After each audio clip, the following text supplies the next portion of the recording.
Mais ça fait plusieurs années qu'on travaille pour les petits asticots. Ouais. On est très très contents d'ailleurs, ça marche super bien. Donc en gros, vous êtes organisateur de festival. En gros, on est organisateur du festival, même en très très gros parce qu'on s'en occupe beaucoup. Quoi. Alors c'est une compagnie de théâtre qui fait un travail très ludique. C'est-à-dire on fait des spectacles basés sur des choses burlesques, comiques, avec toujours un mélange de différentes disciplines artistiques. C'est-à-dire là, par exemple, il y a un mélange entre la vidéo et le théâtre, et parfois il y a aussi la vidéo, le théâtre et la musique. Voilà, on mélange souvent les arts sur scène, et c'est toujours, en général, assez drôle.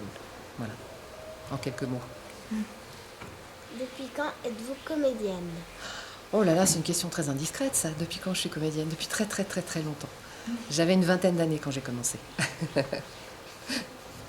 Pourquoi avez-vous choisi le thème de l'eau? Alors c'est pas moi qui l'ai choisi, c'est le metteur en scène.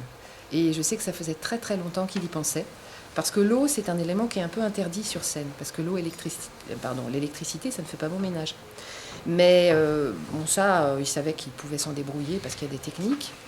Et ce qui l'intéressait, c'était à la fois ce côté surprenant sur scène, parce qu'on n'en met jamais de l'eau sur scène, et en même temps le côté jeu d'enfant qui est possible avec l'eau. Il a fait un cycle sur les 4 éléments. Et donc ça, c'est le spectacle sur l'élément eau. Quel clown vous a inspiré? Alors, je ne me suis pas vraiment inspirée d'un clown. Le metteur en scène, comme indication, m'a demandé de penser à Stan Laurel. C'est quand même un travail de clown, même s'il n'a pas de nez rouge. L'eau était chaude ou froide? C'est une question que les spectateurs posent souvent. Elle n'est pas froide, elle est tiède, bien sûr. Est-ce que vous mettez longtemps à vous préparer? Ça dépend des comédiens. Moi, il me faut 1h15 en général. Et là, comme c'était la première de la série, on vient 2 heures avant. Êtes-vous allé jouer dans d'autres pays? Oui, ça m'est arrivé de jouer dans d'autres pays européens. Et la compagnie a déjà joué dans d'autres pays à l'autre bout du monde, oui, bien sûr. Quels sont vos projets pour les mois à venir? Alors, nous sommes en train de répéter la prochaine création, qui est un peu la suite de ce spectacle. Et c'est un spectacle aussi pour les petits, les tout petits. Et c'est un spectacle sur le vent. Donc, on ne joue pas avec l'eau, on joue avec le vent. On joue avec l'air qui bouge. Donc, il y a beaucoup, beaucoup de ventilateurs sur scène. Voilà.